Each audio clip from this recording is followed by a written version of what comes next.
What you want to do first is season your chicken up with some salt, some ground black pepper. I love me pepper. And I've got about 6 of these guys, which is about 3/4 of a kilo or 1.5 pounds. And of course we're going to do this for both sides. Next up, I'm going to add some oil to a pan, and this is over medium-high heat.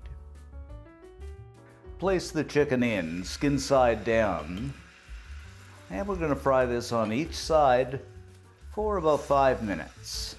Now you can use breasts, I just find them a little bit drier. Thighs have a lot more taste to them, and I like to put skin on. Just adjust your cooking time accordingly. Now these don't have to be completely done because they are going to simmer for a bit, but you just want that color on there. I'm just going to set these aside on a plate. Now I'm going to julienne up a red bell pepper and yellow bell pepper. Now you could just use red, but I'm using red and yellow. I just like those colors. It looks so nice in the dish. Then in the same pan, I'm going to add the peppers in. And you don't want to touch this pan. All kinds of wonderful flavors happening here. Followed by 3 cloves of chopped garlic and a small sliced onion.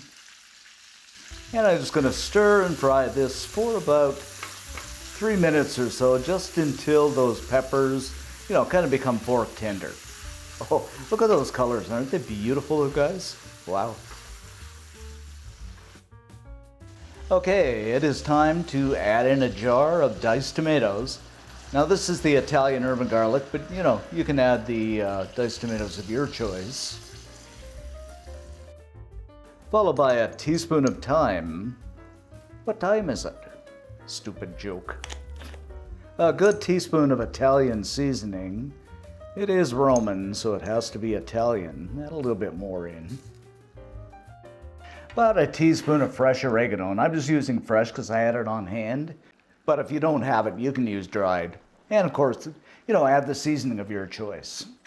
Now we'll just give this a stir until all those nice seasonings are well combined. And we'll just bring this to a boil. And these colors are just wonderful. I wish you could smell it, just fantastic. After a boil, I'm going to add the chicken back in. Of course, spoon some of that wonderful sauce over top of the chicken. I love my Roman chicken. And I'm going to let this simmer away for, I'd say, 15 or 20 minutes. And I'm just going to give the chicken a turn occasionally too and continue spooning some sauce over. After 15 minutes, I'm going to add in a couple of tablespoons of capers. Oh, those nasty little capers. Garnish this up with some parsley. And my good friends, we are done. And doesn't this look incredible? And that smell is just wow. What more can I say? All right, it's time to plate this up. Oh, I just can't get over this. Doesn't this look incredible? Oh. And there you have it, our simply delicious, wonderful Roman chicken. You gotta make this.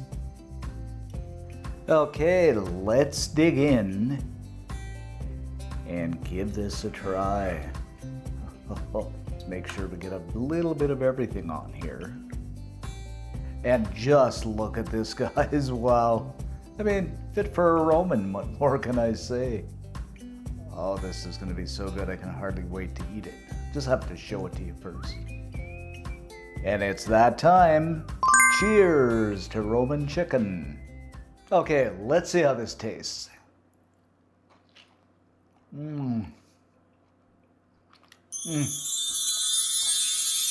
Guys, this is so good. Chicken is so well done. Seasoned beautifully. I love the peppers. You gotta make this. Fit for a Roman. So good. As always, for the full scoop on this recipe, head on over to cookandshare.com. All kinds of cool stuff there. Tune into the radio station. If you haven't already subscribed, click that subscribe button and that notification bell. Help us reach that 1 million. And if you like what you saw, hammer the like button. Thanks for watching, guys. Stay safe and see you next time.